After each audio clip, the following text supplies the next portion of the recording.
Hello, I'm Kay. Welcome to my channel. If you've not been here before, I review art and craft books, and today I'm going to review a book called Painting Birds in Watercolour by Liz Chaderton. Liz Chaderton is a full-time artist and she lives in Berkshire in the UK. She has written 5 books up to now, and this book explains how to capture the character of various species of bird in watercolour without getting caught up in all the detail. This lovely book looks at the features of birds and how to capture their behaviour, and includes step-by-step demonstrations of watercolour techniques with examples from the major bird groups such as domestic, birds of prey and songbirds. My first impression is that the book itself is quite small, being only 9.5 by 8.5 inches. This seems to be a trend with modern paperback books, which is a shame, but it's probably something to do with keeping costs down. So let's take a look at the contents page. We have an introduction, supplies, materials and equipment, basic techniques, features of birds, composition and planning, using colour, adding character and capturing behaviour, birds in flight and some special challenges. Plus at the end of the book we've got useful resources and an index. There are 112 pages in total. In the introduction, Liz tells us that she wanted to call this book For the Love of Things with Wings, which I think that's lovely, don't you? And her aim is to introduce people to the joy of painting birds in watercolour, from the humble sparrow to the most colourful and exotic parrot. In the materials section, Liz reminds us that when it comes to watercolour, the quality of your materials play a more important role than any other medium. In the illustration, Liz has painted a pretty blue tit in ink and watercolour and then collaged the background in gold leaf. I feel I need to pause at this point. The reproductions of Liz's beautiful paintings are very, very tiny. Liz's paintings are quite large, being 50 centimetres by 50 centimetres in size. And to give you some idea of the scale of the reproductions in the book, I've put this slide here of blackbirds. To fully appreciate Liz Chaderton's work, I recommend you visit her website.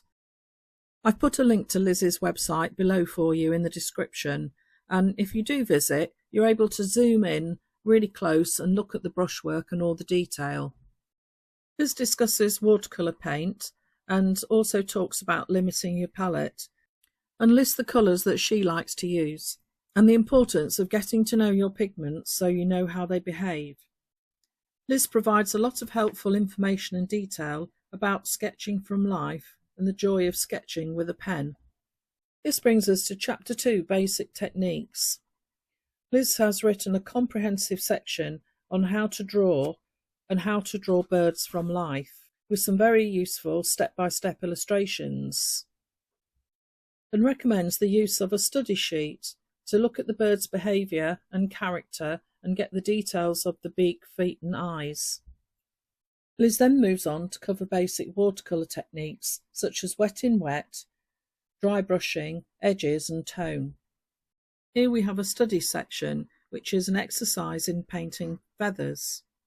And Liz reminds us of the importance of keeping your art legal and, if possible, to use your own images, and if you're unable to do that, to get written permission from the person who's taken the photograph. Chapter 3 is devoted to the features of birds. So we look at shape, their feathers, how their feathers are arranged and held, wings, beaks, legs and feet, and eyes.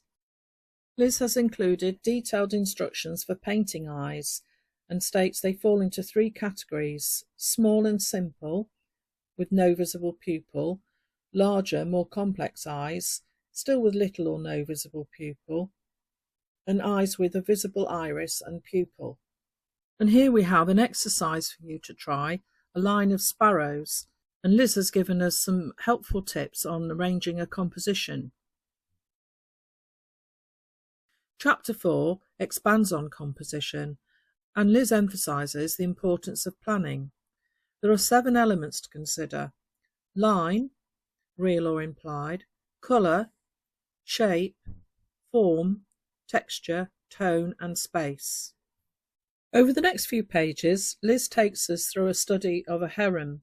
Can you believe that they are 1 metre tall with a 2 metre wingspan? They are very impressive, and they are also ancient, and you can see their inner peridactyle. Here is an illustration of Liz's original painting, which is 1 metre tall. In the next study, Liz covers penguins and discusses the importance of a background, which can give your painting context and direct the viewer's focus, and also help to tell the story. Here Liz discusses the possible options, such as no background, a simple abstract, drop shadow, vignette, a full wash, fully painted background, or a blurry background. Chapter 5 discusses using colour, and Liz states even a white swan has plenty of colour. On these pages, Liz discusses colour properties. She tells us about warm and cool colours, and then pigment properties. Liz provides helpful colour mixing techniques, such as layering, mixing wet in wet, and mixing in the palette.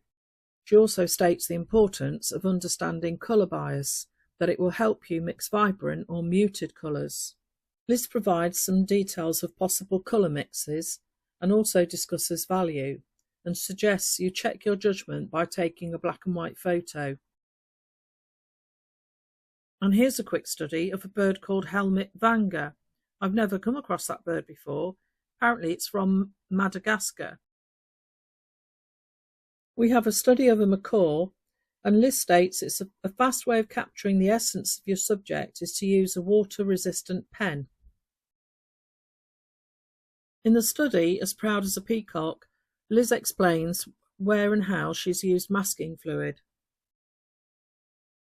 Chapter 6 is all about adding character and capturing behaviour of the birds. I love this image of the blackbirds. The original image is 50 centimetres by 50 centimetres, that's half a metre square, and Liz has produced this in ink watercolour with gold leaf on canvas. Liz reminds us of the different behaviours exhibited by birds, such as feeding, nesting, singing, territorial behaviour, courtship, defence, preening and cleaning, roosting and sleeping. Fun fact, the image on the left-hand page, Liz tells us that the Romans used to use geese as guard dogs. I can believe that. I have a friend who keeps 2 geese, and whenever I visit her, I have to phone her from outside her gate so she can come out and put the geese away before they attack me. And if you're watching this, Julia, I'm talking about you.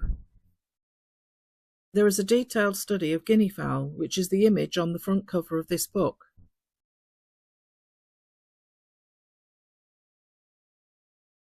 This brings us to Chapter 7, Birds in Flight. Before we look at this, look at the image on the left-hand page. It's just beautiful.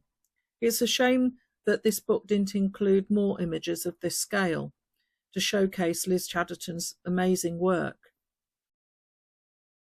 Liz encourages us to make sketches wherever possible to capture angles and proportions, and tells us autumn and winter are the perfect time to study birds in flight, as birds gather in large numbers for survival, to migrate and to feed.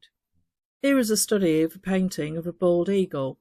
They're very impressive birds with a large wingspan, and Liz Chaderton does paint large scale. On page 97, there are no less than 16 tips for painting on canvas, and Liz has written an entire book about painting watercolour on canvas. We have a study of a kestrel in flight, and a lovely painting of 2 kingfishers in ink and watercolour on a textured surface. This brings us to the final chapter, which Liz has entitled Special Challenges. Here Liz talks about painting eggs, and she's illustrated several different types of eggs, different sizes, different colours. The variety is really varied. Then she moves on to talking about nests and painting nests. Then painting flocks and groups of birds. Her study is called A City of Gannets. This brings us now to the final page in Liz Chaderton's amazing book. In Useful Resources, Liz has listed information about bird life and conservation, sources of royalty-free photographs, which no doubt will come in very handy, and further reading. If you love painting birds and you love watercolour, I'm sure Liz Chaderton's book will be a valuable addition to your library. In the description below, I've put links to Liz Chaderton's website, her online teaching school, Liz Chaderton Studio, her YouTube channel, where she has over 300 tutorials, and her Facebook page. I've also put links to where you can buy Painting Birds in Watercolour. I hope you found my review helpful. If you did, please give this video a like.